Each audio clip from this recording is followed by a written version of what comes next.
Hello, this is Stephen Alter, and today I'm going to be speaking about the Himalaya as a living landscape. This is part of an IMF webinar series, and I'm very pleased to be part of this project. To begin with, let me give you just a very brief introduction to myself. I'm a writer who has spent most of his life in the Himalaya, where I was born, and where I continue to live.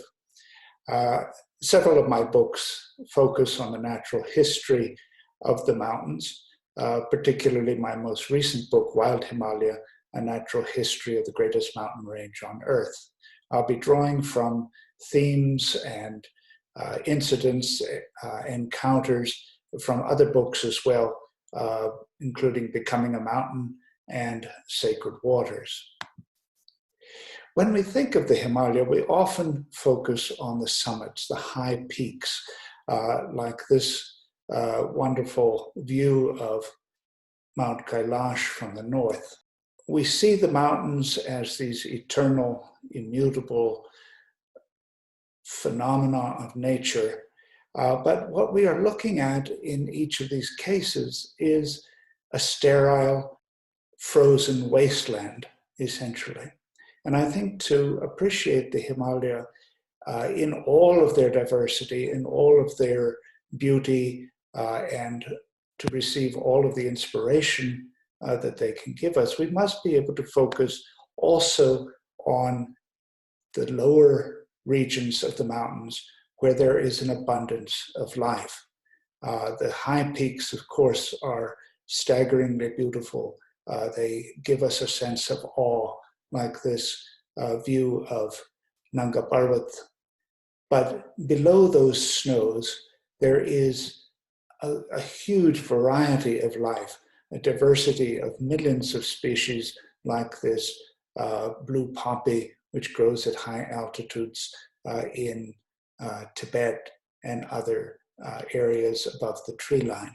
If you start to look at the plant life throughout the Himalayas, one of the things that strikes you is the way in which the plants change from one elevation to the next, and also, of course, from one latitude to the next. The rhododendron is perhaps the best example of this.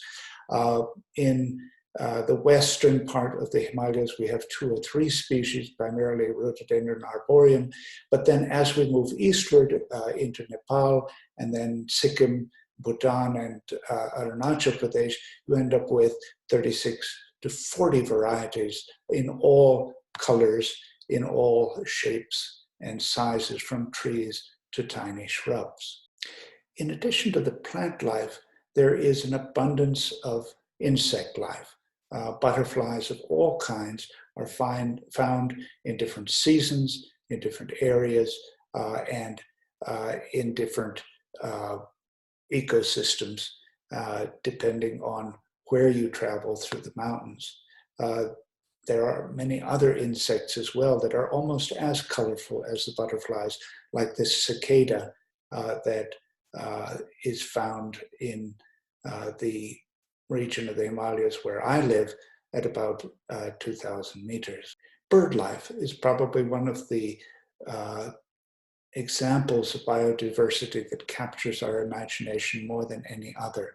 These black-necked cranes migrate across the mountains from their breeding grounds in Ladakh and Tibet to southern regions in Bhutan during winter, where these 2 were photographed. Lower down, there are many other wonderful species, colorful species like these wedge-tailed green pigeons that are primarily a green color, but then have this wonderful lavender hue on their wings. The wildlife, the bird life of the Himalayas has given rise to many, many stories and many myths. One brief example is this image of Garud or Garuda at Tawang Monastery, and the mythology that is shared both in Buddhism and in Hinduism. The horned raptor, the great eagle, who is the enemy of serpents. And as we see, he has this snake in his mouth. Stories like these come to us from observations in nature. For example, this streaked laughing thrush with a caterpillar in its beak reminds us of Garud with the serpent in his beak. Mammals, too, are something that we encounter at all different altitudes in the Himalaya, high up in the mountains, well above the tree line and into the snow. We come upon the bharal, or blue sheep. Its pelage, its fur matches the rocks and the soil of that region, and gives it camouflage in the rocks. It's physically adapted to vertical terrain and can climb or descend near vertical surfaces. Another species that is also well camouflaged in the mountains is this tiny pika, or mouse hare. It has the lovely russet colors mixed with the gray, which match the glacial moraine where it lives. This gurul, which lives lower down in around 2,000 to 3,000 meters of elevation. Zoologists tell us that this may well be the closest example that we have to the ancestor of wild goats and wild sheep. It's a goat antelope and is found right from the foot of the Himalayas up till about 3,000 meters. There are many exotic species in the Himalaya, but probably none that are lovelier than this golden langur, an endemic species to a very small tract of land in southern Bhutan and parts of Assam along the Manas River. Its fur turns the lovely golden color during the breeding season. Sharing the forests with the golden langur is another species that we don't often associate with the Himalaya, and this is the wild buffalo. Wild buffalo are a creature that has the largest horns of any animal on Earth, and yet there are very, very few wild buffalo left. Small herds along the foothills of the Himalaya in Bhutan, Assam, and Nepal. Human beings are very much a part of this living landscape, and human beings have taken many other creatures and adapted them, domesticated them for their own use.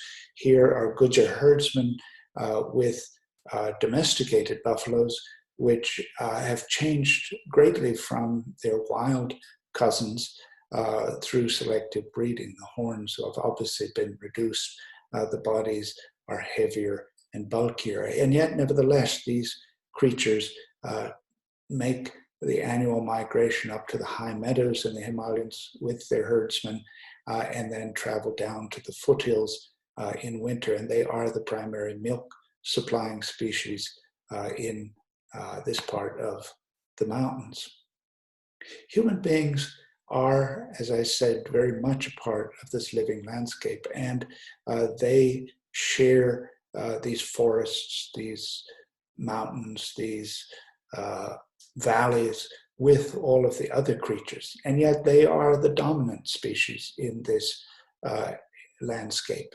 And it is very important that as a dominant species, we must live in concert with nature. We must live with a sense of responsibility towards our living landscape and nurture it, protect it, and conserve it. Thank you very much.